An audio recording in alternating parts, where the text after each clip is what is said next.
నమస్తే, welcome to టీచీఫై news. నా పేరు శైలశ్రీ. ముందుగా హెడ్లైన్స్. వెల్దుర్తి గ్రామ పంచాయతీలో బీజేపీ జెండా. చేరిల గ్రామ పంచాయతీలో కాంగ్రెస్ విజయం. అక్రిడేషన్ రెన్యువల్ ఆలస్యంపై ఆందోళన. పేపర్ ప్లేట్ల కంపెనీ వాసనతో కుటుంబానికి హెల్త్ ప్రాబ్లమ్స్. ఆదర్శ గ్రామంగా తీర్చిదిద్దామని సర్పంచ్ హామీ. వరంగల్లో క్రిస్మస్ వేడుకలు. గంజాయి మత్తులో వ్యక్తి హల్చల్. మీర్పేట్ పరిధిలో యువతి ఆత్మహత్య. మెదక్ జిల్లా వెల్దుర్తి గ్రామ పంచాయతీలో నూతనంగా ఎన్నికైన బీజేపీ సర్పంచ్ ఆదర్శ్ ప్రమాణ స్వీకారం ఘనంగా జరిగింది. ఈ కార్యక్రమంలో నూతన వార్డు సభ్యులు కూడా బాధ్యతలు స్వీకరించారు. మెదక్ జిల్లా వెల్దుర్తి గ్రామ పంచాయతీలో ప్రజల ఆశీస్సులతో ఎన్నికైన బీజేపీ సర్పంచ్ ఆదర్శ్ అధికారికంగా ప్రమాణ స్వీకారం చేశారు. ఈ సందర్భంగా గ్రామ అభివృద్ధి, పారదర్శక పాలన, ప్రజా సమస్యల పరిష్కారమే లక్ష్యంగా పనిచేస్తామని సర్పంచ్ ఆదర్శ్ తెలిపారు. నూతనంగా ఎన్నికైన వార్డు సభ్యులు కూడా ప్రమాణ స్వీకారం చేసి గ్రామ అభివృద్ధికి కలిసి పనిచేయాలని సంకల్పం చేశారు. కార్యక్రమంలో పార్టీ నాయకులు, కార్యకర్తలు, గ్రామస్తులు పెద్ద సంఖ్యలో పాల్గొన్నారు.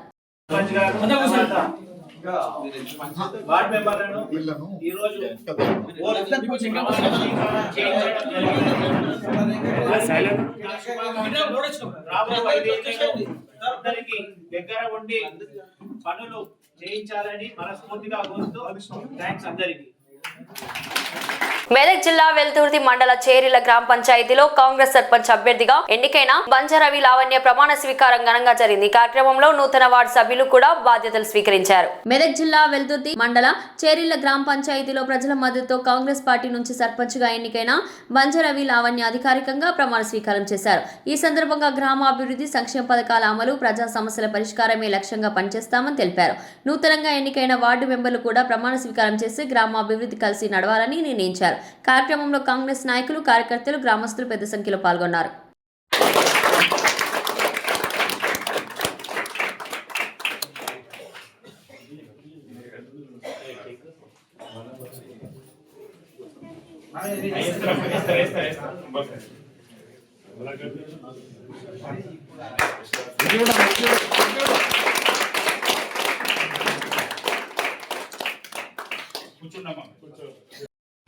కలిగి భారతదేశ సార్వభౌమత్వం మరియు ఏకత్వాన్ని కాపాడుతానని తెలంగాణ పంచాయతీరాజ్ చట్టం 2018 మరియు దాని కింద రూపొందించిన నియమావళి ప్రకారం నా విధులు మరియు బాధ్యతను భయము, పక్షపాతము లేకుండా నిష్ఠతో మరియు నిజాయితీతో నిర్వహిస్తానని ప్రమాణం చేస్తున్నాను.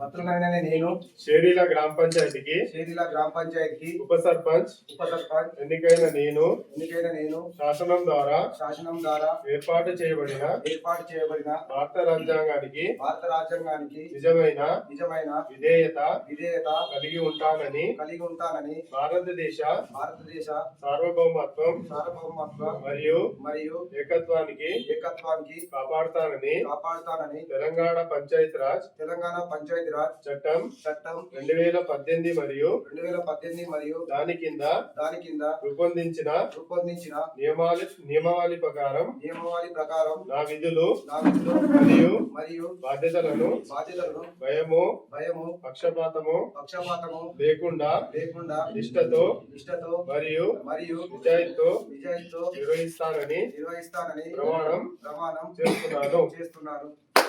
దశాబ్దాలుగా షేర్లింగంపల్లి జర్నలిస్టులు ఎదురుచూస్తున్న సొంతింటి కళ సాకారమయ్యే దిశగా కీలక అడుగులు పడుతున్నాయని టీయూడబ్ల్యూజే నాయకులు తెలిపారు. షేర్లింగంపల్లి మండల పరిధిలోని చందానగర్ పీజీఆర్ స్టేడియంలో షేర్లింగంపల్లి ప్రెస్ క్లబ్ సర్వసభ్య సమావేశం నిర్వహించారు. ఈ సమావేశంలో టీయూడబ్ల్యూజే రాష్ట్ర కార్యదర్శి పైల విఠల్ రెడ్డి, జిల్లా అధ్యక్షుడు ఉప్పర్ శేఖర్ సంగరా, ఉపాధ్యక్షుడు గంట్ల రాజిరెడ్డి పాల్గొన్నారు. ఈ సందర్భంగా వారు మాట్లాడుతూ టీయూడబ్ల్యూజే రాష్ట్ర అధ్యక్షుడు అల్లం నారాయణ అండదండలతో ఎమ్మెల్యే అరికెపూడి గాంధీ సహకారంతో జర్నలిస్టుల ఇళ్ల స్థలాల కోసం గత ప్రభుత్వం 1 ఎకరా స్థలాన్ని కేటాయించిందన్నారు.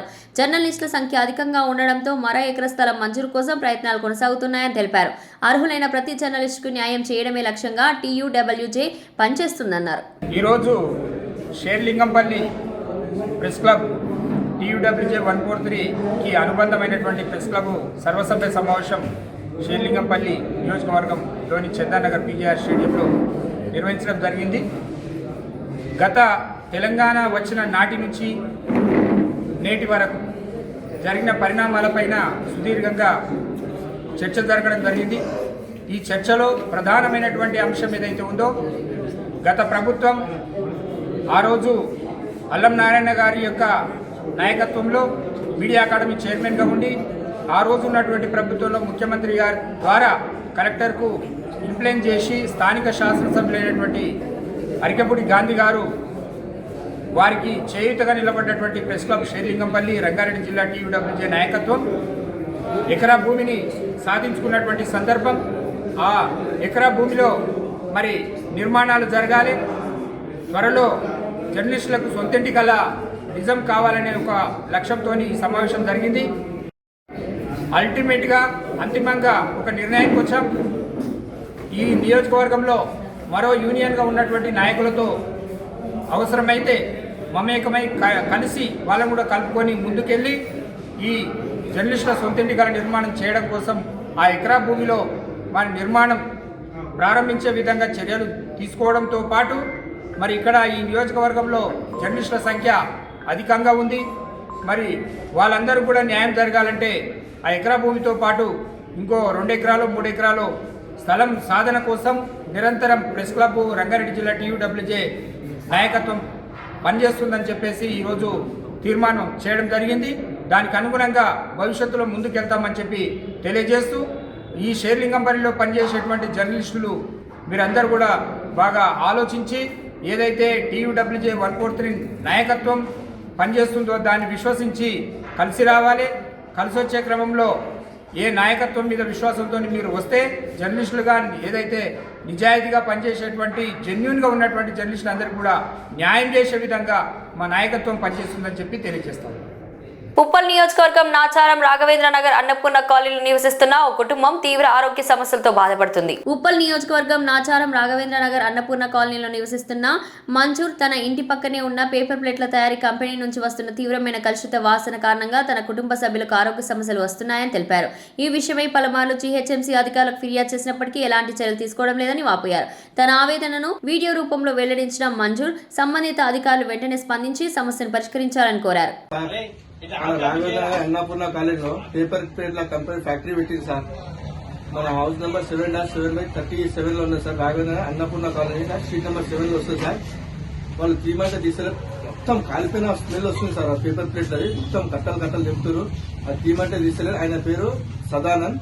ఆయన ఫస్ట్ మన సిసిఎంబీలో చేస్తుండే. ఆయన పర్మిషన్ ఎక్కించుడు అర్థమైతే లేదు. మొత్తం ఇండ్ల మధ్యలో ఉంది మొత్తం ఫ్యాక్టరీ, మొత్తం కాలిపోయిన వాసన. చిన్న పిల్లలు. నాది ఇంతకుముందు హెల్త్ ఖరాబ్ అయింది, చెస్ట్ లో మొత్తం ప్రాబ్లం ఉంది. నేను హాస్పిటల్ చూపెట్టినా, 1 లక్ష రూపాయల దాకా పెట్టినా సార్. ఎవ్వరు వస్తలేదు సార్ అధికారులు. పోయి వచ్చిన కాపరా పోయినా, మొన్న ఇచ్చిన 15 వారం కింద ఇచ్చిన. వాళ్ళు వచ్చిరు చూసిరు, ఇవాళ వచ్చి చూసిరు. వాళ్ళకి చెప్తే వాళ్ళు తీయను అది చేయను అని అంటుంది సార్. వాని పేరు సదానంద్ సార్. నా వినతి సార్, ఒకసారి వచ్చి చూసిపోండి సార్. ఎన్ని సంవత్సరాల నుంచి అక్కడ పెట్టారు? అది 10 సంవత్సరాల నుంచి ఉన్నది. కాలనీ ప్రజలు ఏమైనా అబ్జెక్షన్ చేస్తుంటారు? కాలనీ వాళ్ళు ఎవ్వరు వస్తలేరు. వాళ్ళు ఆ చుట్టుపక్కల వాళ్ళు పని చేస్తారు. చెప్పారు అందరు వస్తారు, వెనక గల్లీ వాళ్ళు వస్తారు, పక్కన వాళ్ళు పని చేస్తారని చెప్పి వాళ్ళు ఏం చెప్తలేరు. అంటే నీ ప్రధాన డిమాండ్ ఏంది మరి? డిమాండ్ ఏమి, అది మొత్తం తీసేయాలి. మొత్తం కాలిపోయిన వాసన వస్తుంది. నాకు హెల్త్ ప్రాబ్లం ఉంది. నా దగ్గర రిపోర్ట్లు ఉన్నాయి, అన్ని ఉన్నాయి, ప్రూఫ్లు ఉన్నాయి. మా ఇంట్లో డోర్లు బంద్ చేసుకుంటారు తెల్లారు లేస్తే. అది మొత్తం కాలిపోయిన స్మెల్ వస్తుంది. మీరు వచ్చి ఒకసారి చూస్తే అర్థమవుతుంది.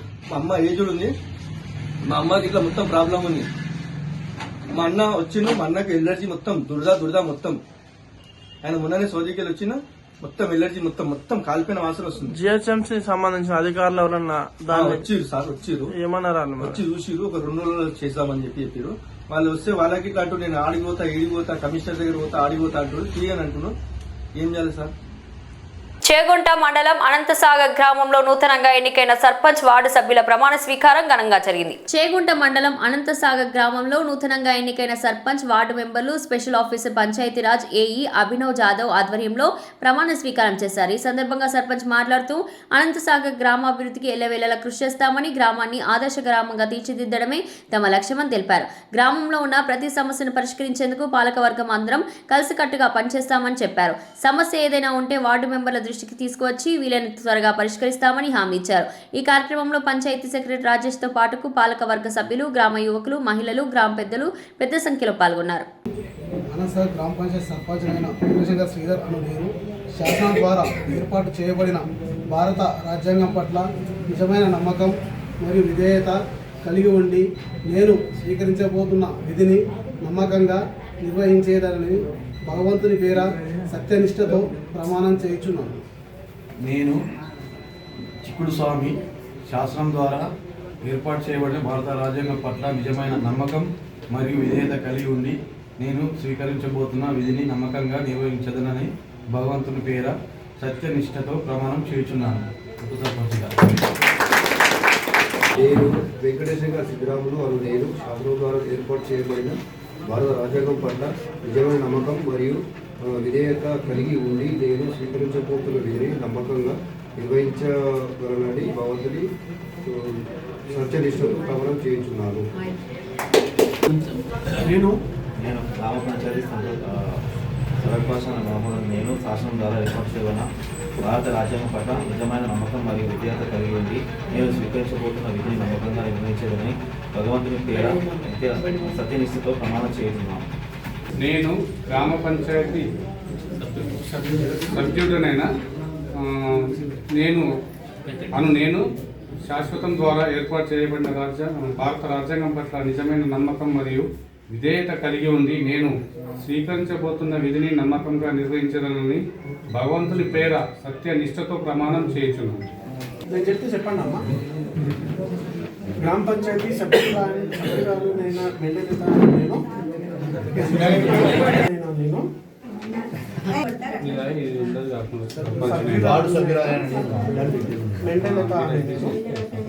శాసనం ద్వారా ఏర్పాటు చేయబడిన భారత రాజ్యాంగం పట్ల నిజమైన నమ్మకం మరియు విధేయత కలిగి ఉండి నేను స్వీకరించబోతున్న విధిని నమ్మకంగా నిర్వహించదనని భగవంతుని పేర సత్యనిష్టతో ప్రమాణం చేయుచున్నాను. చౌడం మహేష్ అనే నేను శాసనం ద్వారా ఏర్పాటు చేయబడిన భారత రాజ్యాంగం పట్ల నిజమైన నమ్మకం మరియు విధేయత కలిగి ఉండి నేను స్వీకరించబోతున్న విధిని నమ్మకంగా నిర్వహిస్తానని భగవంతుని నిష్ఠతో ప్రమాణం చేయుచున్నాను. అనగా నేను శాసనం ద్వారా ఏర్పాటు చేయబడిన భారత రాజ్యాంగం పట్ల నిజమైన నమ్మకం మరియు విధేయత కలిగి ఉండి నేను సౌకర్యంతో విధిని నమ్మకాన్ని నిర్వహించి భగవంతుని ఏర్పాటు సత్యనిత్యంతో ప్రమాణం చేస్తున్నాను. గ్రామ పంచాయతీ సభ్యుడైన మాసాయపేట శ్రీనివాసాలు నేను శాసనం ద్వారా ఏర్పాటు చేయబడిన భారత రాజ్యాంగం పట్ల నిజమైన నమ్మకం మరియు విధేయత కలిగి ఉండి నేను స్వీకరించబోతున్న విధిని నమ్మకం నిర్వహించినని భగవంతుని పేర సత్యనిష్టతో ప్రమాణం చేయుచున్నాను. నేను గ్రామ పంచాయతీ సభ్యురాలిని సాలిపేట రేఖ అని నేను శాసనం ద్వారా ఏర్పాటు చేయబడిన భారత రాజ్యాంగం పట్ల నిజమైన నమ్మకం మరియు విధేయత కలిగి ఉండి నేను స్వీకరించబోతున్న విధిని నమ్మకంగా నిర్వహించేనని భగవంతుని పేర సత్యనిష్టతో ప్రమాణం చేయుచున్నాను. గ్రామ పంచాయతీ సభ్యురాలినైన కంబాల నర్సమ్మ అను నేను శాసనం ద్వారా ఏర్పాటు చేయబడిన భారత రాజ్యాంగం పట్ల నిజమైన నమ్మకం మరియు విధేయత కలిగి ఉండి నేను స్వీకరించబోతున్న విధిని నమ్మకంగా నిర్వహించేదనని భగవంతుని పేర సత్యనిష్టతో ప్రమాణం చేయుచున్నాను.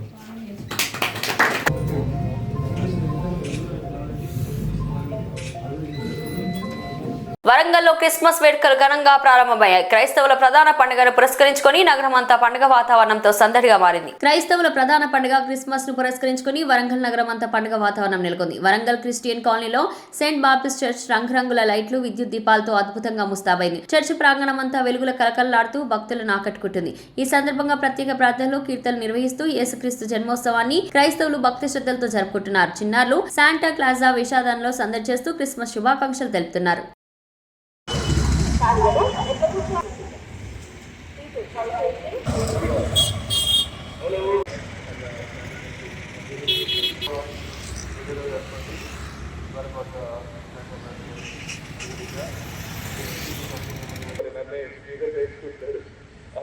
నేను reverend P Jagjivan Babji, senior pastor centenary Baptist church Warangal, Christian colony Warangal. ఈ సంఘానికి నేను సీనియర్ పాస్టర్గా దాదాపుగా 17 సంవత్సరాల నుంచి దేవుని పరిచర్యలో ఉన్నాను. నా ప్రక్కన సంఘ ప్రెసిడెంట్ గారు పొలపక మనోహర్ గారు, అదే రీతిగా సెక్రటరీ గారు మేకల భరత్ కుమార్ గారు, సంఘ స్టాండింగ్ కమిటీ పెద్దలు, మేమందరం కూడా ఇక్కడ చేరి ఉన్నాం. దాదాపుగా ఈ క్రిస్మస్ సెలబ్రేషన్స్ అనేవి దాదాపుగా డిసెంబర్ 1వ తేదీ నుండే మా చర్చ్లో క్రిస్మస్ సెలబ్రేషన్స్ జరుగుతాయి. 4 ఆదివారాలు దేవుని యొక్క ఈ క్రిస్మస్ వేడుకలు. యేసుక్రీస్తు ప్రభుల వారు 2025 సంవత్సరాల క్రితం ఈ భూమి మీదకి వచ్చి ఏ రీతిగానైతే సర్వ మానవాళి యొక్క పాప పరిహారార్థమై దైవ మానవుడిగా నరవతారిగా ఈ లోకానికి వచ్చి పాపం పరిహరించడానికి వచ్చిన దినమే ఈ క్రిస్మస్. కాబట్టి ఈ క్రిస్మస్ను దాదాపుగా ప్రపంచవ్యాప్తంగా ఎక్కువ మంది జరుపుకునే పండుగ ఈ క్రిస్మస్ పండుగ. మా సంఘంలో దీన్ని చాలా ఉత్సాహవంతంగా, ఆత్మీయంగా ఈ క్రిస్మస్ పండుగను మేము జరుపుకుంటాం. దాదాపుగా ఈ క్రిస్మస్ పండుగ ప్రారంభించినప్పటి నుంచి కూడా మేము ప్రతి గృహాన్ని దర్శించి ప్రతి గృహానికి క్రిస్మస్ శుభాకాంక్షలు తెలియజేస్తాం. అదే రీతిగా మా సంఘంలో సండే స్కూల్, యవన సమాజము, స్త్రీల సమాజము, ఆ రీతిగా ఈ కార్యక్రమాలు అనగా children's Christmas, youth Christmas, women's Christmas, ఆ తర్వాత 24వ తేదీ నాడు క్రిస్మస్ ఈవ్ జరుగుతుంది. అదే రీతిగా క్రిస్మస్ ఆరాధన 25వ తేదీ నాడు జరుగుతుంది. కాబట్టి దాదాపుగా ఒక 10,000 మంది మా సంఘంలో ఇక్కడ పుట్టి పెరిగిన వారు, దూర ప్రాంతాల్లో ఉన్నవారు కూడా ఈ పండుగ వేళ ఇక్కడికి వచ్చి దేవుణ్ణి ఆరాధించడానికి, ఒక చారిత్రాత్మకమైన దేవాలయం, మన తెలంగాణలోనే అతిపెద్ద దేవాలయం, అదే రీతిగా మన సౌత్ ఇండియాలో కూడా పెద్ద దేవాలయం. దాదాపుగా దీని చరిత్ర కనుక మనం చూడగలిగితే అలనాడు 1893వ సంవత్సరంలో ఆంధ్ర బ్యాప్టిస్ట్ మిషన్ వారు ఈ సంఘాన్ని స్థాపించారు. అప్పుడు అక్టోబర్ 1వ తేదీ నాడు పాతపాలెం, లక్ష్మీపురంలో, యాక్చువల్గా పాతపాలెంలో అక్కడ 1893లో అక్కడ సంఘం ప్రారంభించబడిన తర్వాత ఆ ప్రాంతం గ్రేర్ మార్కెట్ రావడం ద్వారా నిజాం నవాబ్ వారు ఈ ప్రాంతమునకు తరలి రమ్మని చెప్పినప్పుడు దాదాపుగా 1942, 43 ఆ సంవత్సరంలో ఇక్కడికి రావడం జరిగింది. ఆ తదుపరి చెట్ల కింద ఆరాధన, ఆ తర్వాత చిన్న గుడి, ఆ తర్వాత ఈ గుడి, ఇప్పుడు చారిత్రాత్మకమైన దేవాలయం. దాదాపుగా తెలంగాణలోనే ఒక పెద్ద దేవాలయం. కేవలము మా సంఘ విశ్వాసులు ఇచ్చిన ఆ నిధులతోనే ఈ చారిత్రాత్మకమైన దేవాలయం నిర్మించడం జరిగింది. గత సంవత్సరం 2024 అక్టోబర్ 1వ తేదీ నాడు ఘనముగా దీన్ని ప్రతిష్ఠ చేయడం జరిగింది. ప్రతి ఆదివారం కూడా దాదాపుగా 3 నుంచి 4 వేల మంది విశ్వాసులు వచ్చి ఆరాధించుకొని దేవుని మహిమపరుస్తారు. ఈ చుట్టుపక్కల ప్రాంతంలో, ఈ ప్రాంతంలో వెళ్ళే వారందరూ కూడా వచ్చి భక్తియుత వాతావరణంలో, ఆత్మీయమైన వాతావరణంలో ఈ దేవాలయంలోనికి వచ్చి ప్రార్థనలు చేసుకుంటారు. కాబట్టి ఆధ్యాత్మికమైన రీతిగా అనేకమైన కార్యక్రమాలు కూడా మా సంఘంలో జరుగుతాయి. ఈ క్రిస్మస్ వేళ మేము దాదాపుగా ఒక 1000 మందికి బీదలకు వస్త్రదానము కూడా మేము మా సంఘ పక్షాన, శిల సమాజం పక్షాన మేము ఆ కార్యక్రమాలు కూడా జరిపించుకుంటాం. ఈ రీతిగా అనేకమైన కార్యక్రమాలు దాదాపుగా మాకు 30 నుంచి 35 సంఘాలు ఉన్నాయి. మా బ్రాంచ్ చర్చెస్ అక్కడ కూడా క్రిస్మస్ ఆరాధనలు జరుగుతాయి.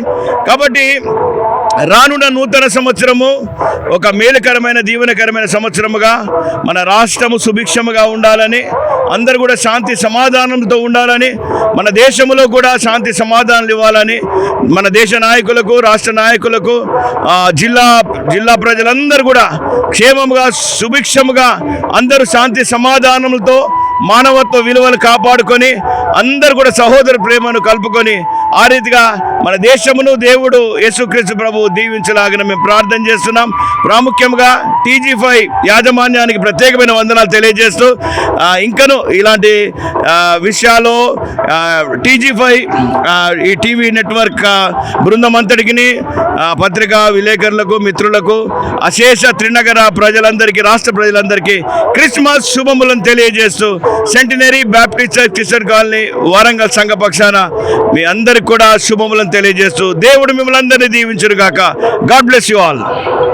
ప్రిజన్ పరిధిలోని గవర్నమెంట్ పెట్రోల్ బంక్ వద్ద గంజాయి మత్తులో ఉన్న ఓ వ్యక్తి హల్చల్ సృష్టించాడు. అతడి అరుపులు, అసభ్య పదజాలంతో స్థానికులు భయాందోళనకు గురయ్యారు. ప్రిజన్ పరిధిలోని గవర్నమెంట్ పెట్రోల్ బంక్ వద్ద గవర్నమెంట్ జూనియర్ కాలేజ్ సమీపంలో గంజాయి మత్తులో ఉన్న ఓ వ్యక్తి హల్చల్ సృష్టించాడు. అరుపులు, అసభ్య పదజాలంతో స్థానికులను భయభ్రాంతులకు గురి చేసిన ఘటన సమాచారం అందుకున్న డబీర్పుర పోలీసులు వెంటనే అక్కడికి చేరుకుని అతన్ని అదుపులోకి తీసుకున్నారు. ఈ ఘటనతో కొద్దిసేపు ఆ ప్రాంతంలో ఉద్రిక్తత నెలకొనగా పోలీసులు కేసు నమోదు చేసి విచారణ చేపట్టారు.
వాడే ఎవరి మీద లేదు, వాడే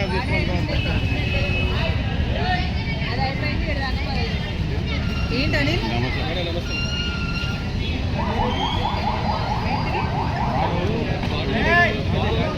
पब्लिक में वो गाड़ी को मार रहा है गांजा पी के है।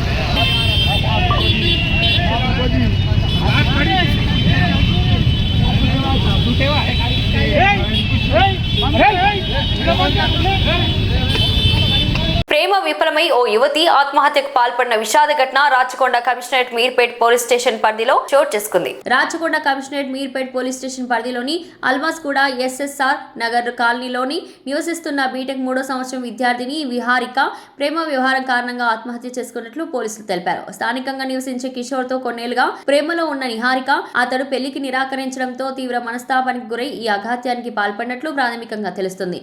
ఈ నెల 15న ఇంటి నుంచి వెళ్లిపోయిన ఆమెపై తల్లిదండ్రులు మీర్పేట్ పోలీస్ స్టేషన్ లో మిస్సింగ్ కేసు నమోదు చేశారు. 18న కిషోర్ ను ఆమెను ఇంటి వద్ద వదిలినట్లు సమాచారం. పెళ్లి విషయమై విభేదాలు తలెత్తిన నేపథ్యంలో ఈ ఘటన చోటు చేసుకున్నట్లు పోలీసులు అనుమానిస్తున్నారు. పోలీసులు కేసు నమోదు చేసి పూర్తి వివరాలపై విచారణ చేపట్టారు.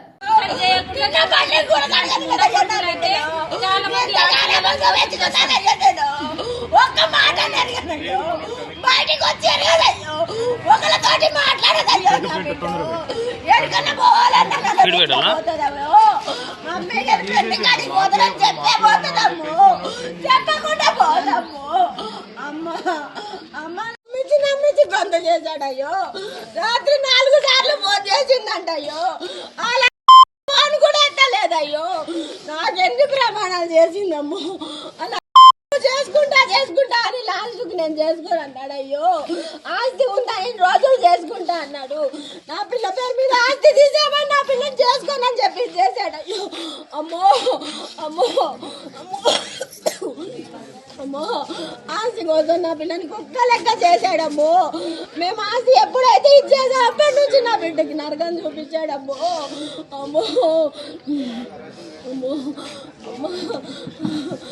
కొత్తగూడెం పాల్వంచ భద్రాచలం ప్రభుత్వ ఏరియా ఆసుపత్రిలో వైద్యులు చేసిన ఆర్థన్య చికిత్స ఓ విదేశీ యువకుడికి పునర్జన్మ ఇచ్చింది. నేపాల్ కు చెందిన బిశాల్ తమాంగ్ జీవనోపాధి కోసం కొత్తగూడెం వచ్చి పనిచేస్తుండగా వ్యక్తిగత కారణాలతో గొంతు కోసుకుని ఆత్మహత్య చేశాడు. తీవ్ర రక్తస్రావంతో ప్రాణాపాయ స్థితిలో ఉన్న అతన్ని ముందుగా కొత్తగూడెం అనంతరం పాల్వంచ ప్రభుత్వ ఆసుపత్రి తరలించారు. పరిస్థితి అత్యంత విషమంగా ఉన్నప్పటికీ భద్రాద్రి జిల్లా DCH డాక్టర్ రవిబాబు ఆధ్వర్యంలో సుమారు 4 గంటల పాటు అరుదైన శస్త్రచికిత్స నిర్వహించి అతని ప్రాణాలను కాపాడారు.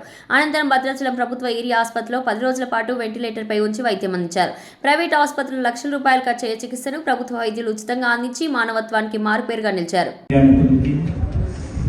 ఈనాటి కార్యక్రమం చేసిన కలెక్టర్ గారికి, కలెక్టర్ గారికి, DCH రవికుమార్కి, రవిబాబుకి, సూపరింటెండెంట్ రామకృష్ణ గారికి, సూపరింటెండెంట్ రామప్రసాద్ గారికి, ఈ పునర్జన్మ ఇచ్చిన ఈ టీం అందరికీ ప్రత్యేకం ధన్యవాదాలు.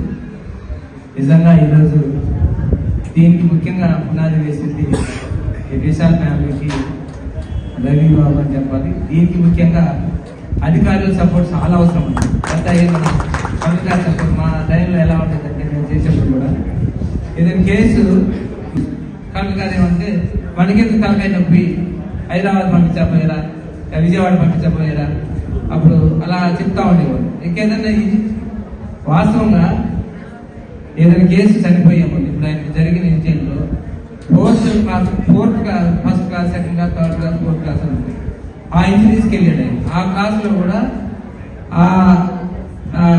మన నెక్ రీజన్లో వెరీ హై వ్యాస్కులర్ అంటే ఎక్కువ బ్లడ్ సర్క్యులేషన్ ఉంటుంది. దాంతోపాటు మన గ్లాండ్ మనకు అన్ని నర్వ్ సిస్టమ్ కూడా కలిసి వస్తాయి. మనం కెరోటిడ్ కానీ మన లారింజల్ నర్వ్స్ కానీ ఏదైనా మన స్పీచ్ మాట్లాడటానికి కానీ ఊపిరి తీసుకోవటం కానీ ఆ laryngeal nerve, recurrent laryngeal nerve అన్నట్టు బ్రెయిన్ నుంచి వస్తాయి.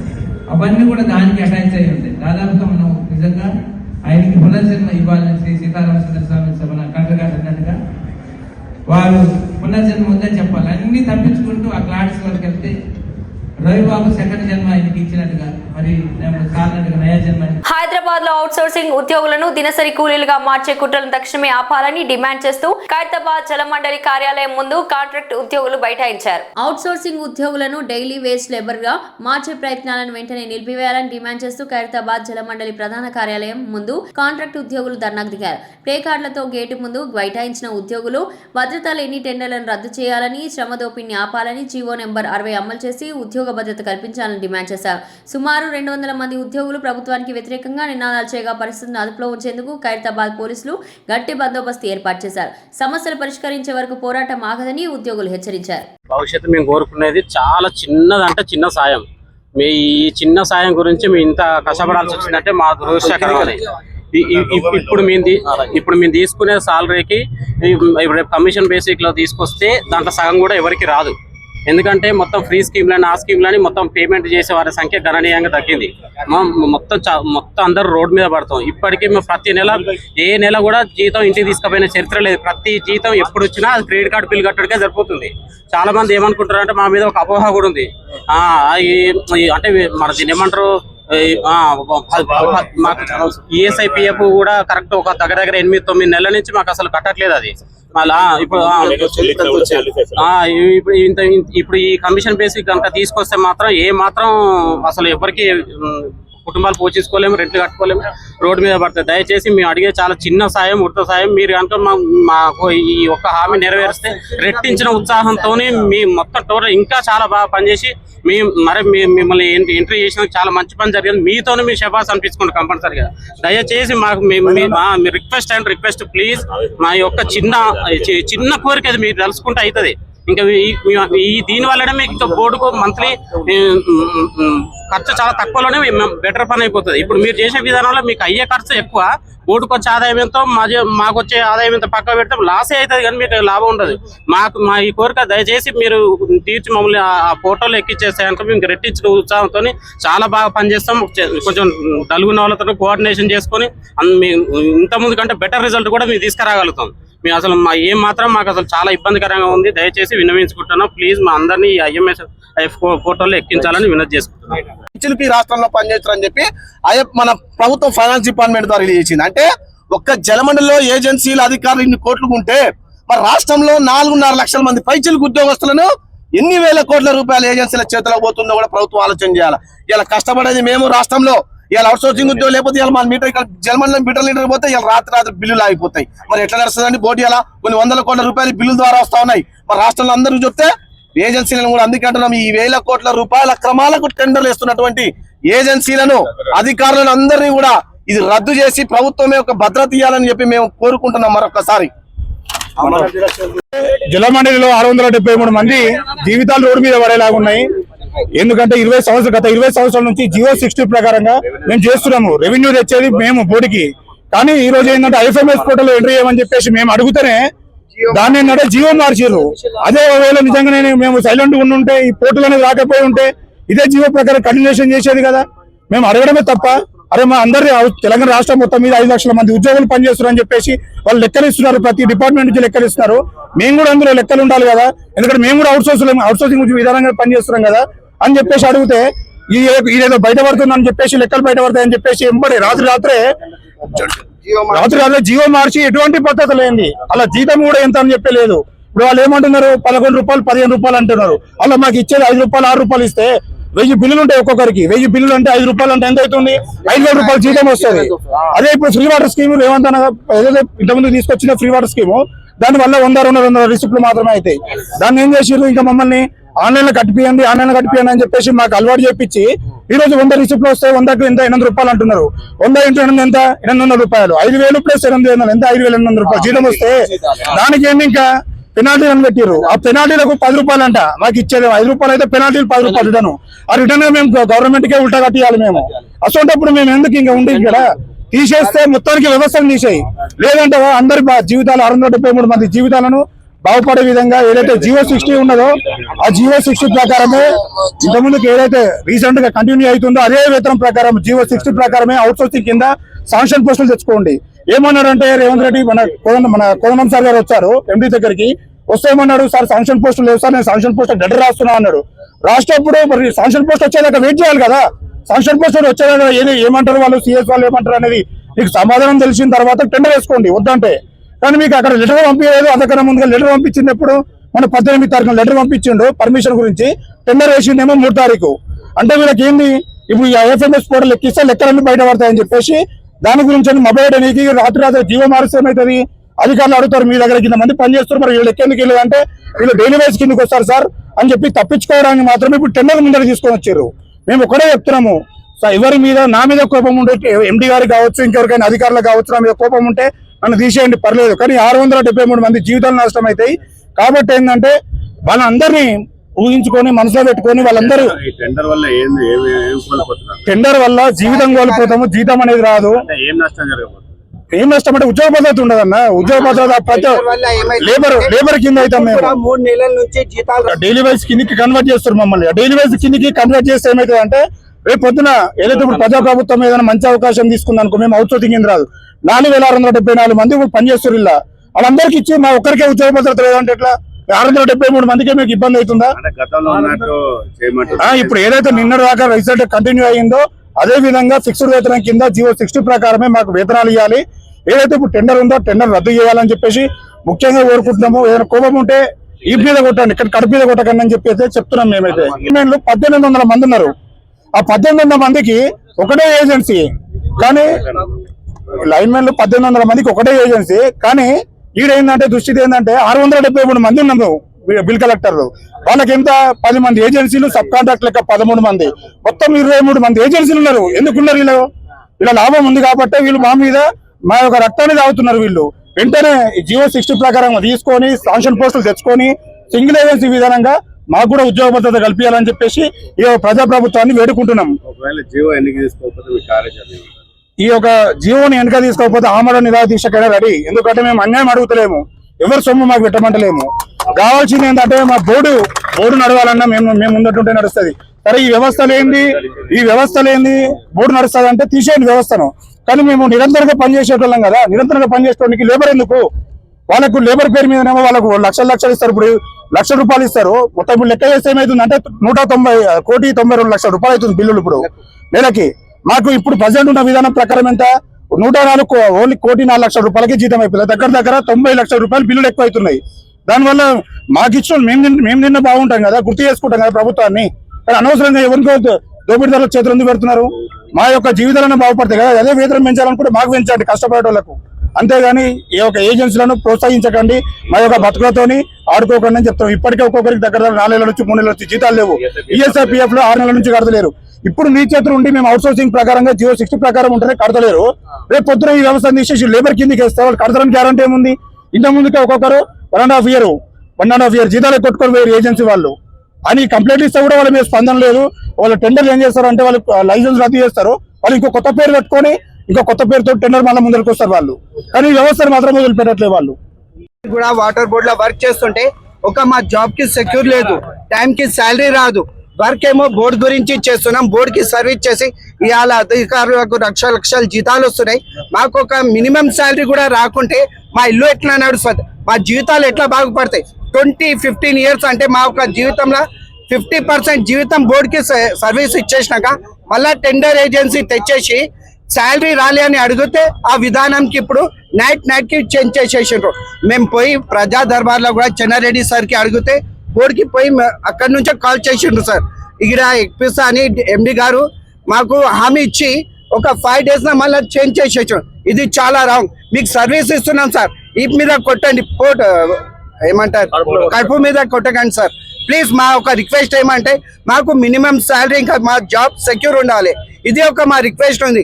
ఇవాళ మీకు ఫైట్ చేస్తలేం, మేము వర్క్ చేస్తున్నాం, మీకు ఎలాంటి వర్క్ కావాలంటే చేసి చూపిస్తాం. కానీ మాకు అట్లా శాలరీస్ కూడా రావాలి.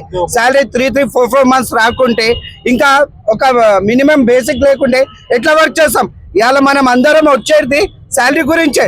30 days వర్క్ చేసి ఇంటికి మేము ఏం తీసుకోపోనుకుంటే మా ఇల్లు ఎట్లా నడుస్తుంది? మా పిల్లల ఒక భవిష్యత్తు ఏమవుతుంది? 20 years అవుతుంది సార్, ఇప్పుడు కూడా మా జీవితాలు మారకుంటే అమరణ దీక్షకు మేము రెడీ అవుతాం. మళ్ళీ ఈ తెలంగాణ కొట్లాడి మేము ఎందుకు సాధించుకున్నాం? మన యొక్క జీవితాలు బాగుపడాలని మేము ఇది ఫైట్ ఎందుకు చేస్తాం? మా జీవితాలు బాగుపడాలని. ఇన్ని దినాలు మేము వాటర్ బోర్డ్కి వచ్చిన శాలరీ రాకున్నా కూడా ఎందుకు ఇవాళ కాకుండా రేపు మారుతుందని. ఇప్పుడైతే ఈ శాలరీ సరిపోతలేదంటే దీనికన్నా అద్మానం శాలరీకి మాకు దిగపోతే మేము ఇప్పుడు ఉకేది లేదు, ఎక్కడంటే అక్కడి వరకు వెళ్ళి ఫైట్ చేస్తాం. బులెటిన్ ముగించే ముందు హెడ్లైన్స్ మరోసారి. వెల్దుర్తి గ్రామ పంచాయతీలో బీజేపీ జెండా. చేరిల గ్రామ పంచాయతీలో కాంగ్రెస్ విజయం. అక్రిడేషన్ రెన్యువల్ ఆలస్యంపై ఆందోళన. పేపర్ ప్లేట్ల కంపెనీ వాసంతో కుటుంబానికి హెల్త్ ప్రాబ్లమ్స్. ఆదర్శ గ్రామంగా తీర్చిదిద్దామని సర్పంచ్ హామీ. వరంగల్లో క్రిస్మస్ వేడుకలు. గంజాయి మత్తులో వ్యక్తి హల్చల్. మీర్పేట్ పరిధిలో యువతి ఆత్మహత్య. ఇది ఈ రోజు బులెటిన్. మరో బులెటిన్లో మళ్ళీ కలుద్దాం. అంతవరకు సెలవు.